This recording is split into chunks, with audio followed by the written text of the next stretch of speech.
Hi friends, thank you for joining us again for the ASP Stories weekend bonus episode. Join us on Mondays and Thursdays where we interview amazing guests where they share with us about their adventure sports and the amazing feats that they have done. But ASP Stories is where we get to listen in as authors read their adventure stories to us. So sit back with your hot cup of tea or coffee and kick off your adventure-filled weekend by listening in while we hear more from ASP Stories.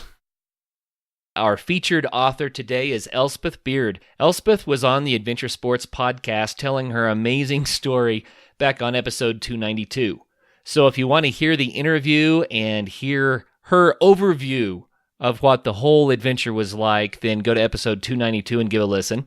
Today's book by Elspeth is entitled Lone Rider, the First British Woman to Motorcycle Around the World. It's a delightful read, and I'm sure that you're going to enjoy it a lot, and an amazing story to share as well. You can find a copy of this book, of course, on Amazon.com. There will be a U.S. copy that is going to launch on June the 1st. Until then, there's a UK version that is also available on Amazon.com. And you can also get a hardback copy from the website, elspethbeard.com. That's ELSPETHBEARD.com. The reading today is done by Anne Linville, my wonderful wife. So sit back and enjoy the stories.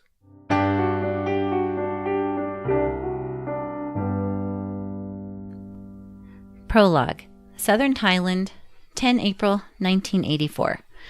For 5 long, hot, tiring days, I'd ridden towards the equator, skimming the Burmese border on the skinny section of the Thai peninsula, somewhere between the lazy beaches of the south and bustling Bangkok and the plains to the north. I had to be in Penang in 3 days to catch a cargo ship across the Bay of Bengal to Madras. I had ridden up to the Thai-Burma border in search of a route through to India and on to Nepal. Until now, I'd traveled rich in time but poor in money. Now, for the first time, I had a deadline and a direct overland route that promised considerable savings of both when they were running out fast. Largely ignorant of what might lie ahead, I'd arrived at the border, having heard conflicting reports about a possible route through Burma, as Myanmar was then known. But as I stood gazing at Burma, hazy in the distance on that sweaty, overcast afternoon, I didn't need my makeshift map to tell me that the roadblock in front of me marked more than the end of this particular road. I'd run out of road and options. With nowhere else to go, I began the long journey to Penang in Malaysia, more than 1,200 sticky miles ahead. It was for times like this that I loved riding my bike. Those moments when all thoughts of the past and future slipped away and I existed entirely in the present. The miles rolling past beneath the wheels of my big BMW, the morning light clear and golden, throwing shadow bands across the road as I carved my way around the world.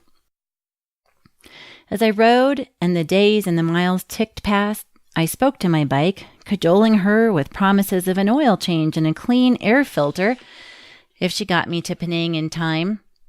It was the kind of bargain I'd struck many times since leaving London nearly 18 months earlier. With a couple of bags over my shoulder, the takings of a summer's pub work in my pocket, and yearnings for my ex-boyfriend in my heart, I departed, carrying a widely ridiculed dream of riding a motorcycle right around the globe, something which, to my knowledge, no woman and few men had ever done. I treated my 9-year-old BMW R60 well, cared for my darling as I would any old lady with too many miles on the clock. More than 18,000 miles together. Another 15,000 to go. Just me and my girl. 5 nights earlier, I'd been in Chiang Rai, as far north as most travelers ventured in Southeast Asia in 1983. There, in the golden triangle of Laos, Burma, and northern Thailand, the mountain pastures were dominated by opium poppy growing and heroin production, scaring off most outsiders. But not me. On that golden southern Thai morning, I was riding on a small dusty country road between fields a few miles from the main highway that carried all the traffic up the peninsula from Malaysia, Singapore, and Indonesia to Bangkok. My speed was creeping towards 60 miles per hour, too fast and I knew it, but as on every previous day, I'd convinced myself that I was safe, so safe I'd capitulated to the heat by removing my gloves. "We got away with it yesterday," I said to my girl, even though we'd shared dozens of near misses already. That's when I hit the dog. A flash of brown and white fur, 2 black eyes filled with terror, a thud. I didn't even break. It appeared from nowhere and disappeared immediately. All I saw was a blurred collision of metal and hair. A dark green truck, stacked high with baled goods, had been approaching on the opposite carriageway, blocking my view of the far side of the road. As it passed, the dog shot out from behind it into my path. It never stood a chance, but it was big enough, a standard-issue Thai mongrel the size of a German shepherd, to knock me clean off my bike. I smacked onto the tarmac, my breath catapulted out of me, and everything slipped into slow motion as I slid on my back across the road, watching my bike trundle upright and riderless ahead of me into a ditch, out of sight. Dazed and breathless, I pushed myself up, stumbled to my feet, my ears ringing as I looked around for some remains of the dog. Nothing. My bike, however, was wedged against a tree in a ditch. My chances of reaching that boat in time no longer looked so good. I rushed over to my BMW, wanting to pull her free. I grabbed her front wheel, which was jammed against a tree, clasping the truck between her front tire and her exhaust outlets. I tugged as hard as I could. That's when the adrenaline wore off, and I suddenly felt the pain. My hands, red, raw, the skin scraped off both palms, were bleeding and screamed sore. I tried to ignore it, tried to tug again at the front wheel, but the pain was too much. I stopped and looked at myself properly for the first time. My trousers were badly torn, my thighs grazed, my right foot smashed up, but my leather jacket had saved my arms and shoulders. Thank God I'd been wearing my helmet. I was cut and bruised and smashed about, with a bike I feared was wrecked, at a time long before the advent of mobile phones, internet, and email. I was 24 years old, a young architecture graduate with little experience of the world and hardly any money in my pocket. I was alone, 1,000 miles from anyone I knew, in a country whose language I didn't speak and couldn't read, on a road I didn't know. An excerpt from Chapter 3, First Day on the Road. I left early on the morning of 17 October, the start of my 3rd week on the road. 300 miles to Gatlinburg on the edge of the Great Smoky Mountains National Park, where I hoped to save some money by camping that night. As ever, financial concerns filled my thoughts. As I rode, I pondered the old girl's consumption. It was a big country, which meant big distances every day and hefty fuel bills. The BMW was most economical when cruising at about 60 miles per hour, but I got bored, wanted to ride faster, so I tried to calculate the payoff between slow riding, which incurred greater expenditure on accommodation and food, versus faster riding, which cost more in petrol. There was no easy answer. After a long, hard ride through Kentucky into Tennessee, I arrived at Gatlinburg, only to discover that all the campsites and motels were full. Asking around, I discovered I'd chosen the busiest weekend of the entire year, when almost everyone within driving distance came to the park to see the autumn tree colors. Disbelieving my bad luck, I sat down on the side of the road, too tired to ride on any further. I always found this was the best way to make decisions. While I was sitting contemplating the situation, an elderly couple stopped beside me. I explained my predicament, hoping that they might have some idea of where I could stay, but they wouldn't hear any of it and offered me a bed in their huge motorhome. Under the circumstances, I had little choice, although I felt slightly embarrassed sitting in their pristine motorhome in my filthy leathers and duck-oiled cotton trousers. It didn't seem to bother them, and I had a very pleasant evening with them. They asked where I was headed. When I said Sydney, then London via the Far East, India, and Iran, Jack told me he had spent many years traveling. When I was young and traveled, I think I was just trying to get away from myself, he said. But everywhere I pulled up at night, I was always there. I knew exactly what he meant. Here I was in the middle of Tennessee, on my own, far from home, running away from my problems and trying to get away from my feelings for Alex, which I still carried with me everywhere I went. Although Alex and Mark were frequently in my thoughts, I felt that the trip was already doing me good. With every passing day and mile, I thought about them slightly less. The simple requirements of my life on the road, calculations of mileage and consumption, considerations of the journey ahead, and what I needed to do at my next stop, were pushing thoughts of home out of my head. before it got too late and the conversation turned to even more weighty matters, I made my excuses and turned in for the night. "Remember, Elspeth," said Jack as I was about to leave the room, "young people with no friends are nobody." The next day, Jack and his wife insisted they chauffeur me around the park, but by midday, realizing one view across the Smoky Mountains was very much like every other, I was on the road again, heading west towards Nashville and Memphis for no particular reason other than I had heard of them. I didn't know what to expect of Nashville, but it was at the epicenter of country and Western music. I imagined the locals would all be dressed in huge cowboy hats, fancy boots, shirts with tassels and collar brooches, and jeans with huge belt buckles. Needless to say, I didn't see a single person dressed like that, not even a hint of the country and Western music scene at all. Disappointed, I decided to keep moving and stopped that night at a small hotel off the freeway between Nashville and Memphis.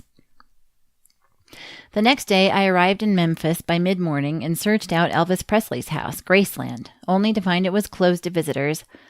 All I could do was stand outside the iconic wrought iron gates shaped like a book of sheet music with green-colored musical notes and two silhouettes of Elvis. They weren't something I would normally ride out of my way to see, but as I was there, I decided to make the most of it. So I bought a sandwich, sat outside the gates, eating it and watching all the other tourists, many of whom were carving or writing their names on the wall. With nothing else to interest me in Memphis, I turned my bike south and headed towards New Orleans, a place I'd always wanted to visit.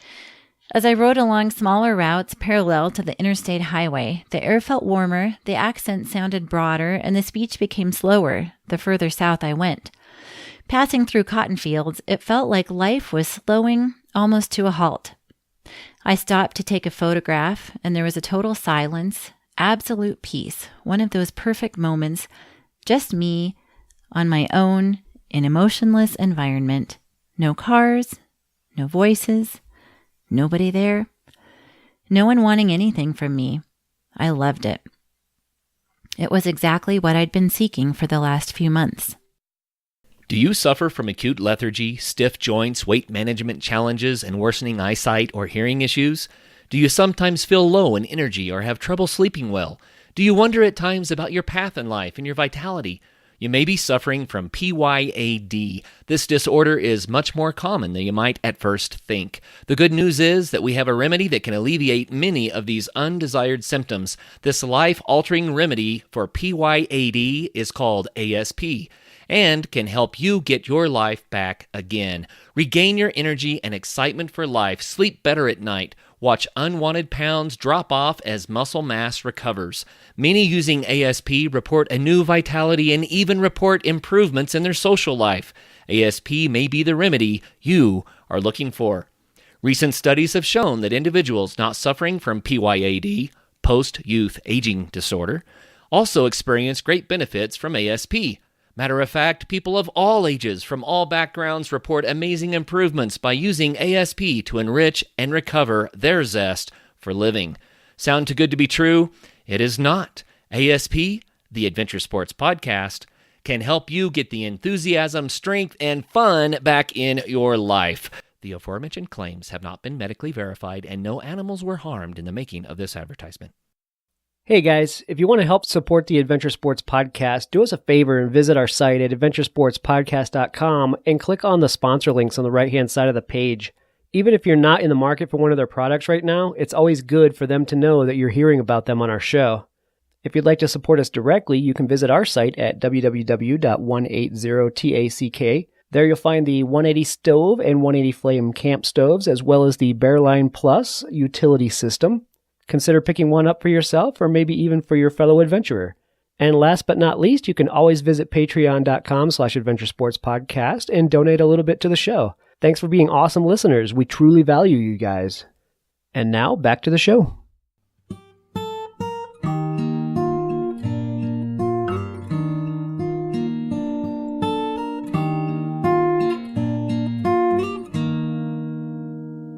By 6 o'clock, darkness was approaching, so I pulled over at Vicksburg, an old pioneering town and the scene of a decisive siege in the American Civil War. 200 miles from New Orleans, it left an easy day's ride for the following day. So I drove around the main streets looking for a cheap motel. Hot, sticky, and tired, I'd stopped to look at a map of the town when a red Corvette Stingray with white leather seats cruised up. "Can I help you, honey?" The voice came from a man dressed entirely in white, leaning out of the window of the Stingray, his eyebrows raised suggestively. With a huge gold medallion buried in his hairy chest and eyes like a shark, he immediately reminded me of Burt Reynolds. "I'm okay, thanks," I said, feeling like I was a bit part player in some trashy 1970s Hollywood movie. "You look more than okay," said Stingray Man, "but you don't seem okay." I explained I was looking for a cheap motel. "Follow me, sweetie pie." He spoke in a slow southern drawl that in any other circumstances I would have found attractive. I weighed it up. Surely there was no harm in taking up his offer. After all, I was on my bike, so I could go anywhere I pleased. I agreed. 5 minutes later, we were outside a motel with a large neon sign, "Rooms, $10 per night." It certainly looked like the kind of place I was after. As I walked towards a hut labeled reception, an obese man in a food-stained nylon shirt over his skin slick with sweat pushed open the fly screen on the door. "Yeah? Are you the owner?" I said. He nodded slowly. I noticed he had a shotgun hanging casually from his right hand, as if it were an everyday thing. Perhaps it was, here in Vicksburg. "I'm looking for a room." "We got 3 types, $10, $15, $20. "I'll try the $10. Without even nodding, the owner lolloped away from me, his feet slapping along on the walkway as he led me from the reception hut to the rooms, his gun still in his right hand. The motel seemed empty. No guests loitering around. He stopped at a door, leaned his shotgun against its frame, opened the door, and flicked a switch inside the room. "This one's $10. I looked inside. It was basic and a bit grubby, but good enough for me, especially at that price. Behind me, Stingray Man lurked, heavy-lidded, smoking a cigarette. I left him outside the room, followed the obese motel owner back to the reception hut where I filled out some forms, paid my deposit, and got a key. When I returned to my room, Stingray Man was gone. Relieved that I'd shaken him off, I opened the door, carried my bags into the room. Suddenly, Stingray Man was behind me, appearing from heaven knows where. He followed me into the room, sitting down in its only chair. "Well," I said, "thanks very much for your help." I smiled to soften the implication that it was now time for him to leave, but he failed to take the hint. I turned my back. "You feel like company?" A hand slid over my bum, round my hips, towards my front. "No." I said it as firmly as I could, but he refused to go. I didn't listen to what he said next. The tone was obvious, lascivious, suggestive, predatory. "You having any troubles, miss?" It was obese owner. He was in the doorway. I never thought I'd be pleased to see him, but he turned up just in time. "I was just asking this gentleman to leave," I said. "You know this gentleman?" I explained that Stingray Man had led me to the motel, but that was all. "So I guess it's time for you to go," said obese owner, stepping into the room, his shotgun still held in his right hand, hanging loose beside his hip. Stingray Man paused for a moment. Then, without saying a word, he left.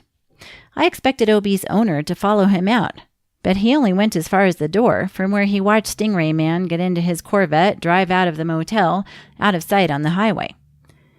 "You need anything from the grocery store?" said obese owner. I told him I was fine, wondered how long I'd have to wait before he left. "Just say if you need anything." "Thanks." I pulled a polite smile. Not too curt, I hoped. "You mind if I come in and talk?" I wanted privacy, but obese owner had just saved my skin. Thinking it might seem churlish if I was too unfriendly, I shook my head. "Be my guest." He was pleasant enough. We discussed Stingray Man and his wandering hand trouble. "If that jerk comes back," said obese owner, "I've got my 12-bore in my office. I'll blow his ass off." I didn't know what to say. It seemed wrong to say thanks to an offer of murder, but I appreciated the sentiment. "That's good to know," I said. "Well, what about me then?" said obese owner. "I've never slept with an English girl." I looked at him and realized he wasn't joking. The tiny part of me admired the chutzpah of a simple, matter-of-fact approach, But I shook my head. "Thanks, but no thanks," I said, and then reminded myself to smile. He had a gun, and I was maybe the only guest in the hotel. It's been a long day on the road. I need some rest. Obie's owner shrugged and left the room. My heart pounding, I bolted the door behind him. I tried to settle down for the night, exhausted after the day's ride. Lying on the bed, studying the map, deciding on the following day's route, I let my eyes wander and noticed the brown pattern on the carpet. It appeared to be moving. For a moment, I thought my eyes were going. Was tiredness playing tricks with my vision? Then I looked at the walls, the ceiling, the bedspread. They all appeared to be moving. Cockroaches, hundreds of them. I leapt off the bed, grabbed my shoes, pulled one on, stopped suddenly when I felt something move beneath my foot. It was a roach inside my shoe. Suppressing the urge to scream, I tipped out the cockroach, grabbed as much of my stuff as I could, felt relieved that I'd been too tired to unpack most of it, ran out the door. "I can cope with just about anything," I told obese man in the reception hut. "Spiders, snakes, almost any insect or creepy crawly, but roaches I hate." Obie's owner gave me a new room, a better one, for the same $10 price, so I felt I'd scored at least a minor victory, even if I was still finding squashed cockroaches inside my clothes and bags weeks later. I spent a pleasant morning in warm sunshine, wandering around Vicksburg's huge park full of war memorials. Keen to get to New Orleans, I set off before midday, unsure of exactly which route to take, but knowing that New Orleans lay to the south. An hour later, I found myself riding through the swamps of the Mississippi Delta, the road signs telling me I was about 150 miles from the Big Easy. The swamps kept my mind busy for 15 or 20 minutes, but soon grew dull when they continued for hour after hour. With little and monotonous landscape to occupy me, my mind wandered, and inevitably it wandered to thoughts of Mark. Approaching a month on the road on my own, and I still hadn't managed to work out my feelings about him. He was such a nice person, but somehow his niceness conspired to turn me off. Maybe if Mark hadn't made his love for me so obvious, I'd have found him more attractive. That niceness was a problem. He had no edge, no danger, and none of the exciting uncertainty I'd felt with Alex. Whereas Alex always left me guessing, Mark presented his love to me on a plate. Knowing exactly what I was getting made Mark a bit boring to me. Maybe I needed danger more than I needed security. By late afternoon, I was in a New Orleans youth hostel, enjoying the company of other travelers for the first time since I had left home. The city was a great place, compact and manageable on foot, and the hostel, a lovely old French Creole building with wrought iron balconies, was busy with the usual hosteling people, comparing all their traveling adventures. Having rolled up on my bike, I felt slightly apart from the other travelers, excluded from their experiences and their need to hook up with other young people on the backpacker trail. They looked at me as if I were slightly strange. A couple of them made it clear they were suspicious of a young woman on a big bike, especially when I told them I was on my way to Sydney, but it was pleasant to be around fellow travelers again. On the second day, I met a girl from Montreal at breakfast, and we went around New Orleans together. Unused to the company of other people, I found myself struggling to talk to her. Still unsure of exactly why I was doing the trip, I found myself clamming up in the company of others, paranoid that everyone thought I was dull and uninteresting. Fortunately, New Orleans was full of life, the streets bustling with music, buskers, jazz halls, and bars. Although not somewhere I'd stay for long, it made a pleasant break for a few days. I realized I'd been riding my bike every day since I left Detroit, the thoughts in my head keeping me moving forwards, putting miles under my BMW's wheels as a distraction. Maybe if my head and heart weren't such a whirling mass of thoughts and emotions, I would have ridden slower, stopped more, taken in the sights instead of racing across the continent to Los Angeles. After 3 days in New Orleans, I was tiring of the big city and longed to be on my own again. Sometimes solitude was my best companion.